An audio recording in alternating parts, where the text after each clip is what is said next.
নমস্কার বন্ধুরা, আজকে আমি তোমাদের রান্না করে দেখাবো পটল চিংড়ি রেসিপি। তো চলো দেখে নিই আজকের রেসিপিটি। পটল চিংড়ি রান্না করতে এখানে আমি নিয়ে নিয়েছি 5 থেকে 6টা পটলকে কেটে নিয়েছি। নিয়ে নিয়েছি চিংড়ি মাছ। চিংড়ি মাছগুলোকে আগে থেকেই আমি কেটে নিয়েছি। এখানে নিয়ে নিয়েছি পোস্ত বাটা, আদা বাটা, রসুন বাটা,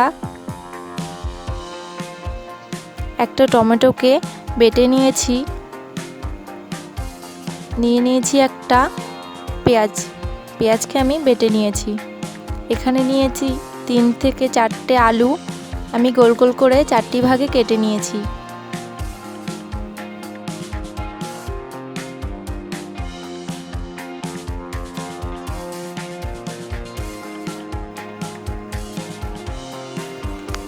প্রথমে আমি পটলগুলো ভেজে নেব।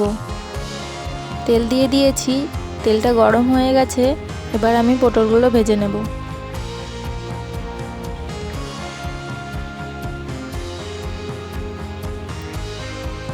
পটল ভাজার জন্য আমি সামান্য লবণ ও হলুদ দিয়ে ভালো করে পটলগুলোকে ভেজে নেব।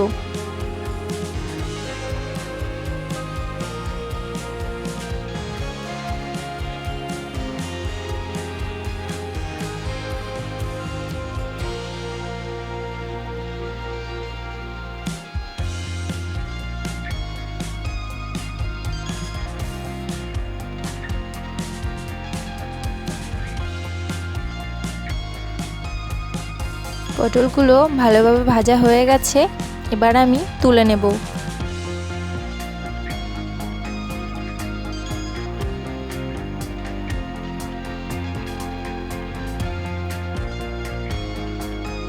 তো এবার আমি আলুগুলো ভেজে নেব।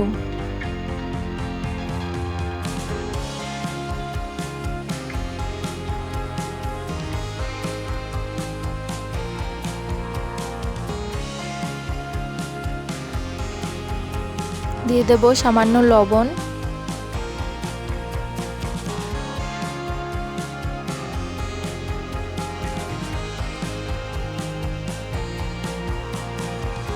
আলুগুলো লাল লাল হয়ে গেছে এবং ভাজা হয়ে গেছে। এবার আমি এগুলোকে তুলে নেব।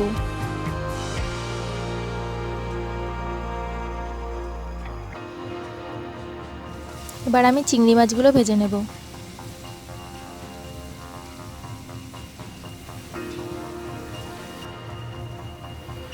চিংড়ি মাছগুলো ভাজা হয়ে গেছে। এবার আমি এগুলো তুলে নেব।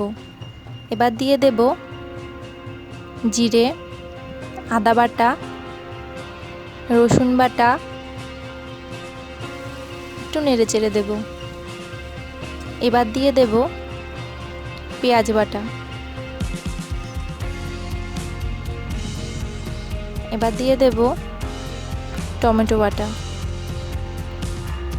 একটু নেড়ে চেড়ে দেব।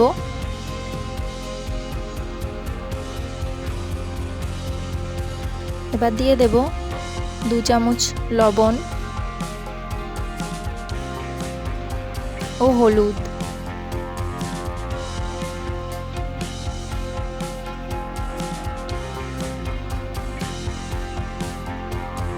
এবার দিয়ে দেব 1 চামচ জিরে ও ধনে গুঁড়ো।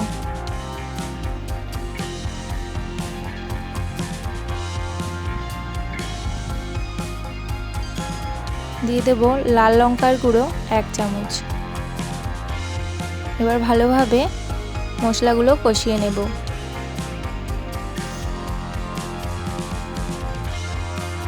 মশলাগুলো কষানো হয়ে গেছে, মশলার থেকে তেলটা বেরিয়ে এসেছে।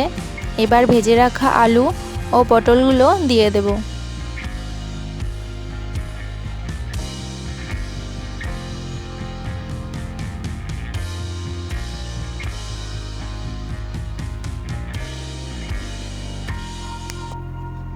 সামান্য জল দিয়ে একটু কষিয়ে নেব।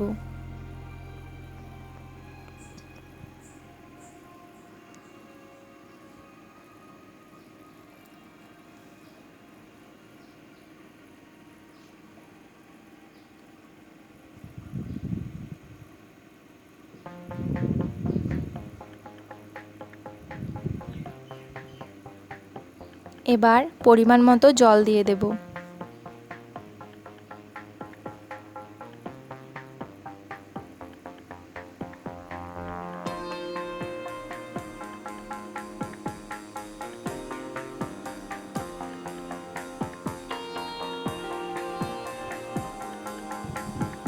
আলুগুলো সেদ্ধ হওয়ার জন্য আমি একটি ঢাকনা দিয়ে 5 মিনিটের জন্য ঢেকে দেব। 5 মিনিট পর চলে এসেছি, আলুগুলো সেদ্ধ হয়ে গেছে। এবার আমি এর মধ্যে দিয়ে দেব গরম মশলার গুঁড়ো 1 চামচ, একটু নেড়েচেড়ে দিয়ে দেব পোস্ত বাটা।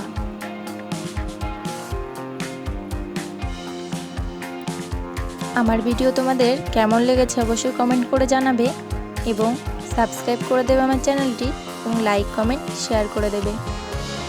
একটু নেড়েচেড়ে আমি তরকারিগুলো নামিয়ে নেব। এর মধ্যে আমি চিংড়িগুলো দিয়ে দিয়েছি, সেটা স্কিপ করে গেছে, তোমরা অবশ্যই চিংড়িগুলো আলুটা সেদ্ধ হওয়ার পরেই দিয়ে দেবে।